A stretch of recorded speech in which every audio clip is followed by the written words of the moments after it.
Hello, everyone, and welcome to today's episode. So, this weekend, I decided to tune into Tyler Perry's new movie titled Divorce in the Black because I wanted to see what it was all about. Now, I knew it was about divorce, but I wanted to see the storyline and what got to the point of divorce becoming the decision. And I had quite a few people reach out to me, ask me, like, what was your thoughts? How did you like the movie? And if I had to describe this movie in one word, it would definitely be intense.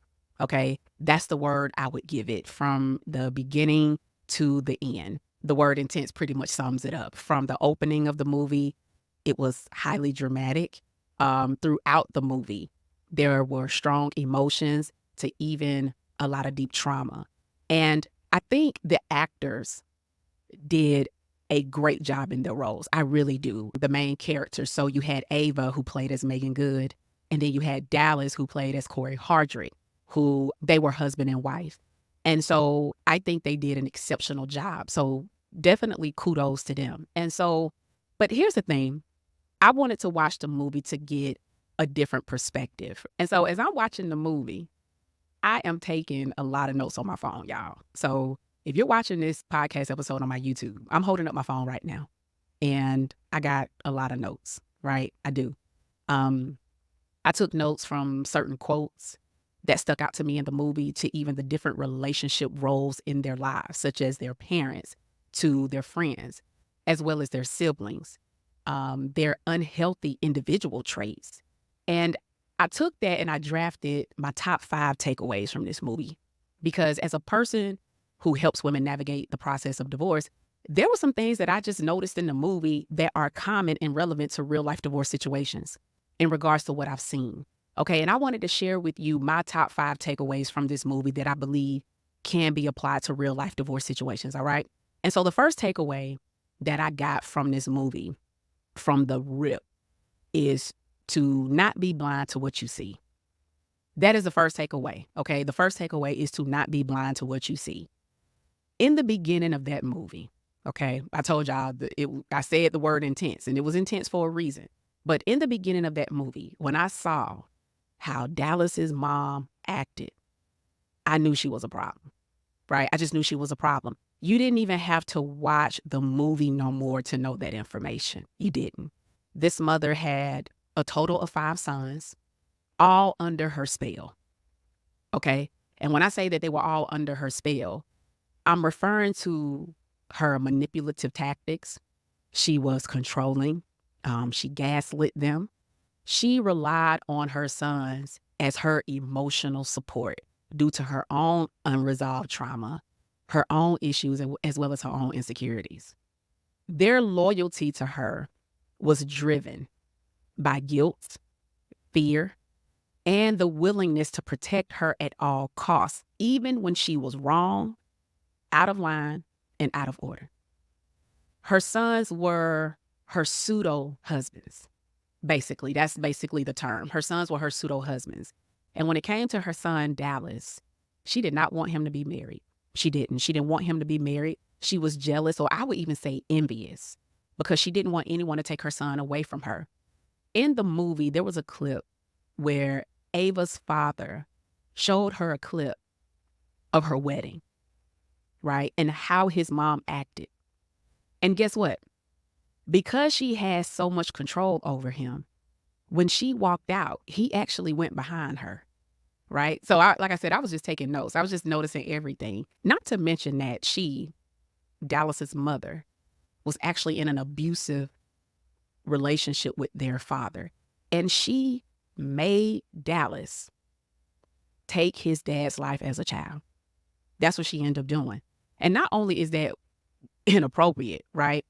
But she also put a psychological burden on him. And that's important to take heed to. She put trauma on him that was never his responsibility to bear.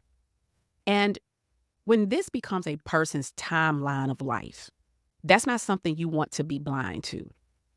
Okay? Because what I find very often when divorces take place is that a lot of how we show up relationally stems from our past experiences. They do. Specifically, the relationships we have in our early years. And a lot of those relationships is the ones that we have from our parents. Those relationships shape how we communicate. They shape how we love and how we trust and how we navigate conflict and things of that nature. Now, here's the thing. No one is perfect, right? However, in this case, the extreme of the trauma that was there remained unaddressed, meaning no one was taking the necessary steps to heal or resolve from it. And so, how does this necessarily apply to real life divorce situations? Because there are instances where people ignore what's really there, right? And those red flags we see, sometimes we just want to make those red flags be green. And for those who are listening, maybe there were some things that you saw but overlooked in your own life, in your own situation. Because if I can be honest, I'm guilty. I'm guilty of seeing things that I overlooked and, ignored and minimized and made excuses for. And it was really up to me to ask myself this question, like, what was I blind to that I saw, but I just really didn't want to see? And if that's the case, then make this be a valuable lesson by recognizing that what I'm saying is real, and attempting to make it be something other than it is will actually create unnecessary pain. Okay. Now, that was the first takeaway that I got, like right off the rip. The first thing I got was, do not be blind to what you see. Okay. The second takeaway that I got in this movie was that the little boy in Dallas needed to heal. That was the second takeaway that I got. The little boy in Dallas needed to heal. In other words, his younger self really needed to heal. I recently did a podcast with a friend of mine named Jonathan Gustav, who's a therapist. And I titled that podcast, Beyond the Mask of Men, Their Emotional Struggles and Being Misunderstood. And that was podcast episode number 171. And I'll put it down in the show notes. And one of the things that he touched on was how he needed to heal his younger self, because he wasn't raised by his father, neither his mother. He was raised by his grandmother. And there was a lot of things that took place in his childhood that he really needed to overcome. So even though he was an adult, the little boy in him still needed to heal. And when I was watching the movie, one of the things that Dallas stated a couple of times while he was intoxicated, because drinking was one of his coping mechanisms, he stated that my mom told me to take my father's life, right? And that is a level of trauma that not only he experienced, but also carried with him unresolved, right? Not to mention the toxic bond he had with his mother that I talked about in my first takeaway.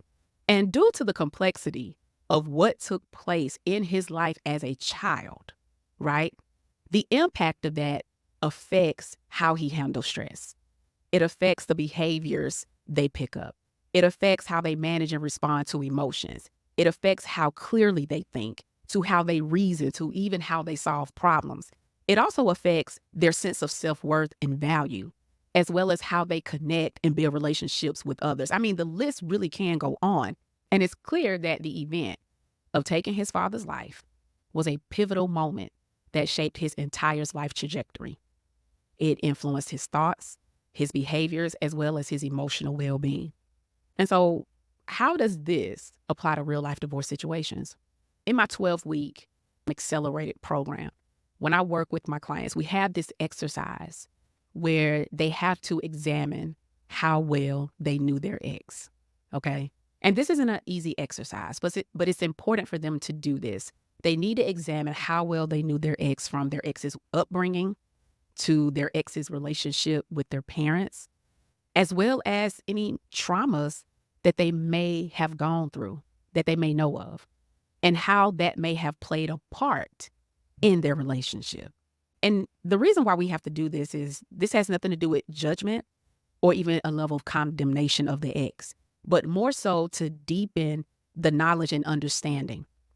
And in doing that, it also helps knowing that there are things that your ex has experienced, that they've been through, that really necessarily isn't in your power to fix or control.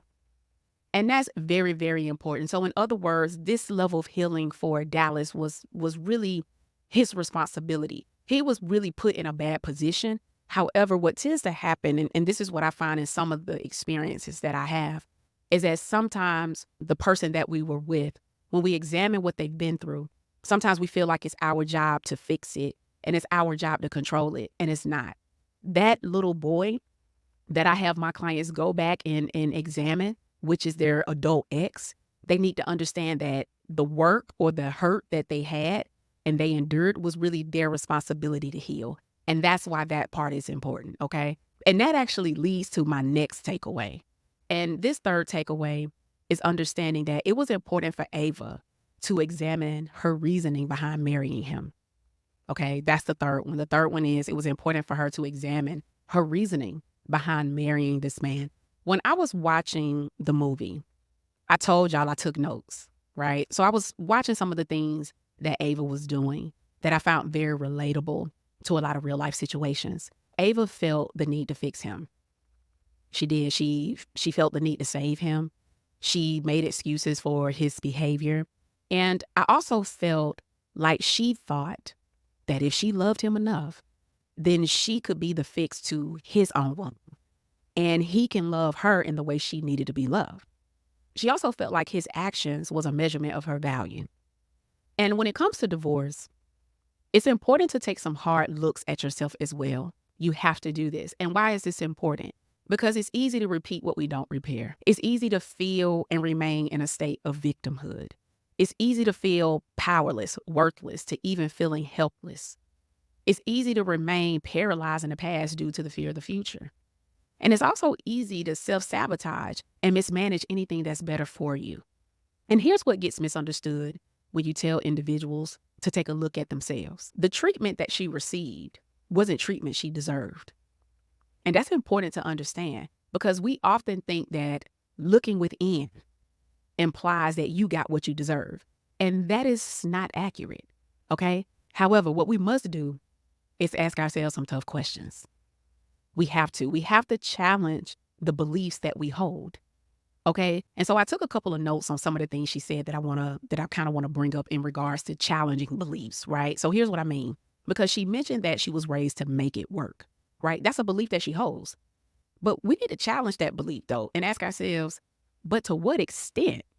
And that's important because here's the thing, with everything that was going on, remember, she didn't ask for the divorce. He made the call. And so I believe that had he never made the call to get a divorce, she would have stayed because she believed in making it work by any means, even if it was at the detriment of her well-being and quality of life. She also felt the need to be loyal to a fault. She mentioned that.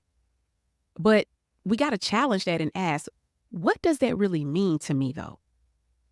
And is there space to hold a different belief around loyalty?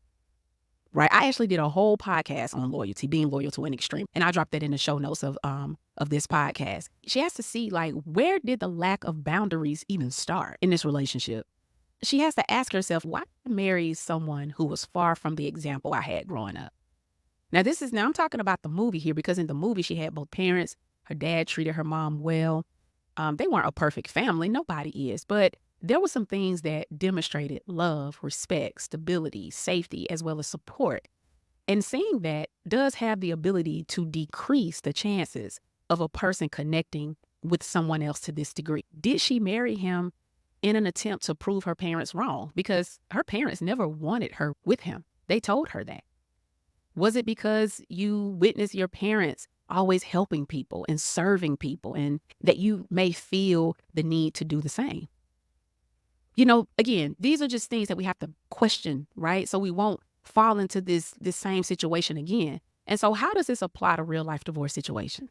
Because in the movie, we witness her reconnecting back to someone who she grew up with, right? So in the movie, she reconnected with a guy that she grew up with in her hometown. The guy was an attractive man. He was an amazing man who clearly expressed his desire to be with her. Now, this makes for a good movie, right? But the transition from divorce to meeting the one may not always seem so seamless in real life, okay? Because in reality, this transition requires time. It requires self-reflection, and it also requires a level of healing. And it's crucial to address the underlying issues and patterns from our previous relationships to avoid repeating them in the future. And so when you decide to entertain someone post-divorce, you want to entertain someone from a place of growth so that you are confident in yourself as well as confident in the relationship you're giving your time to. If you're here, most likely you're either thinking about a divorce, going through one, you're already divorced, or even transitioning out of a non-marital relationship. However, no matter where you are on the spectrum of that journey, one of the biggest misconceptions is how disruptive this experience can be. And here's the thing, even if it was the best choice, it doesn't mean that it hurts less. And you don't have to pretend to be okay. Neither do you have to be strong about what you're going through, because the truth of the matter is that it impacts you. It can impact you mentally, emotionally, spiritually, financially, legally, relationally, and even professionally. And because of that, it is crucial to act accordingly. And so what does this mean? This means that it is very important for you to be intentional about your next chapter going forward. And a huge part of that is recovering on purpose. And to help with that, I created a free audio guide that outlines 7 healthy ways to help you through this transition. And to access your free copy of that audio guide, then please head over to my website, TanyaCarter.com/turning the page. Okay, that's TanyaCarter.com/turning the page. And I will put a link down in the show notes. And so that's my third takeaway. My third takeaway is it's important for Ava to examine her reasoning behind marrying him. Okay. The fourth takeaway that I got from this movie is that if you have people in your life who care about your well-being and have shown wisdom in supporting it, it's important to pay attention to their observations about who you're with. Okay. That was the fourth takeaway. My fourth takeaway is if you have people in your life who care about your well-being and have shown wisdom in supporting it, then it's important to pay attention to their observations about who you're with. Okay. I know we're taught that you're an adult, do what you want to do. It doesn't matter what anyone thinks. That's your relationship, right? Now, although I do believe that has a level of truth, we also don't want to be so extreme where we disregard the concerns of those who care about us. Okay. Because when you are emotionally invested in someone, I'm going to tell you what happened. Your judgment can be very cloudy, right? You can see everything from this relationship in a rose-colored lens. And you may overlook and ignore those signs that others can see more clearly. And Ava's best friend, who I'm not going to lie, there were moments where her timing was off when it came to giving her opinion. I can say that. However, I swear, I feel her. I do. I feel her because I've been that friend. I have been that friend where it is hard to see someone you love get treated so poorly, right? It hurts. It's disappointing. It's frustrating. You actually feel helpless because you can't change the situation like you want to. Because here's the thing, when you're the friend, you hear all the things that they do because you're the friend that they confide in. And because you love them, you actually feel their pain. And so the more you hear it, the more you want them to leave because you see the pain that it causes them and it hurts to actually witness that. And there was a scene in the movie where her friend walked up to her and gave her a piece of paper. And on that piece of paper, her friend wrote down all the things that he did to her since they've been together. And her mom saw it and her mom broke down because her mom had no clue to the extreme of all the things that her daughter endured. And the mother even questioned, like, where did I go wrong as a mom? Because when you know the extent of poor treatment that your child is experiencing, it's heartbreaking. And you feel guilty. You feel like it's your fault. You're trying to make sense of it all, despite your efforts to even protect and guide them. And so how does this apply to real life divorce situations, right? Because sometimes when we want what we want, we will make every excuse for it.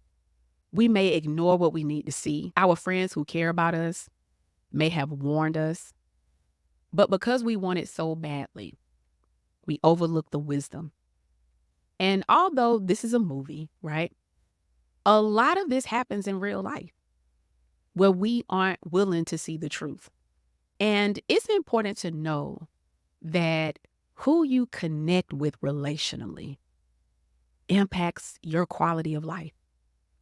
And when you have friends and family who genuinely care about your well being, your happiness, your safety, as well as your health, then it is important to value their perspective and take heed to their advice, even if it challenges your own desires as well as your perceptions. Okay.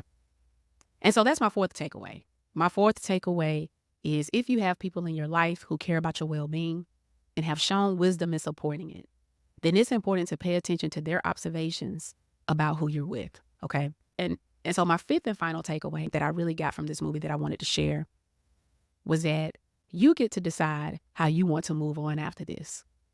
That was my fifth takeaway. My fifth takeaway was you get to decide how you want to move on after this. There was a scene in the movie where her soon-to-be ex came to her job and made a scene about her signing the divorce papers. And when he left, her best friend said, I would take him for everything he got. That's what she said. And Ava said, well, what does he have? But what she said after that was powerful, in my opinion. She said, I don't want to argue. When this divorce is over, I want to be in the black, not in the red in any way, not even emotionally. And I had to write that quote down. I did, because that quote represented power. It represented autonomy. It represented authority over one's life in this direction. Because I can't tell you how many times people have chosen to be in the red of their divorce, where they only see it as a loss, where they see themselves as a failure, where they don't turn the page and author their next chapter, where they remain fearful of what's ahead, where they keep the story on replay with no intention on moving beyond it. They don't do their healing work. They remain in emotions of grief, anger, regret, resentment. They limit themselves on what they can have and what they can do, as well as who they can become. Because when it comes to being in the red of your divorce, that's what being in the red means. It means a loss or a deficit, and it doesn't serve you to remain in the red. But when you decide to be in the black, right, you learn the lessons from it and apply it moving forward. You no longer see it as you failed, but instead as an opportunity for growth and new opportunities. You see divorce as a chapter of your life and not the entire book. And even though you don't know everything in terms of what's ahead, it doesn't stop you from taking it one day, one step, and one moment at a time. You discuss the relationship with purpose and intention to understand, heal, and move on to healthier dynamics and connections. You become emotionally intelligent by having effective strategies in place to manage anything that triggers you. And you remain optimistic and hopeful about what you can have, what you can do, and who you can become. And you reinforce this belief by actively taking the necessary steps to align with your aspirations. That's what being in the black is about. And so how does this apply to real life divorce situations? Because it's easy to forget who you are and what you're capable of when you're navigating divorce, because it comes with challenges and it comes with uncertainties that has the power to place you in a state of self-doubt and fear. And what happens is when you are always in that fear, you can forget the strengths that you possess, you can underestimate the skills that you have, and you can minimize your value as well as your potential. And so for those who feel like they're in the red, I want to humbly remind you that you possess the skills, the strengths, and you also have the value to be in the black, and don't let anyone tell you differently. Okay? And so that is my fifth and final takeaway. My fifth and final takeaway is you get to decide on how you want to move on after this. Do you want to be in the red or do you want to go in the black? Okay? And so those are my top 5 takeaways, because I wrote more on my phone, but those were the ones that stuck out to me, because I can honestly say these things really do apply to real life situations. And so I know that most people say, well, should I watch the movie? It just depends on where you are, honestly. Me and a friend of mine, we watched it, and there were parts of the movie where they felt very triggered because of what they experienced. And so it just really depends on where you are in terms of how things will trigger you and how that will impact you. And so you don't have to watch the movie. But know that when I watched it, I wanted to see it from a different perspective. I wanted to see it from a lens that I can give to you all so that you can apply in your life going forward. Okay. So please make sure that you are following me on my social media handles. My Instagram is I am Tanya Carter. My Facebook is Tanya Carter, and my YouTube is Tanya Carter. And I will put everything down in the show notes. Okay. And also, please make sure that you are subscribed to the podcast so that you can receive notifications on when the next podcast will drop. And also leave a review. If you know that this podcast has been very influential to you on your journey of growth and development after a divorce or even after a breakup, then please head over to Apple and or Spotify to leave me a review. And last but not least, share this information. If you know someone who can benefit from these takeaways and how they can apply it to their life situation post-divorce, then please share this link to them so that it will be a blessing for them. All right. So thank you again for tuning in with me this week. You all have a wonderful and an amazing week, and I will see you next time.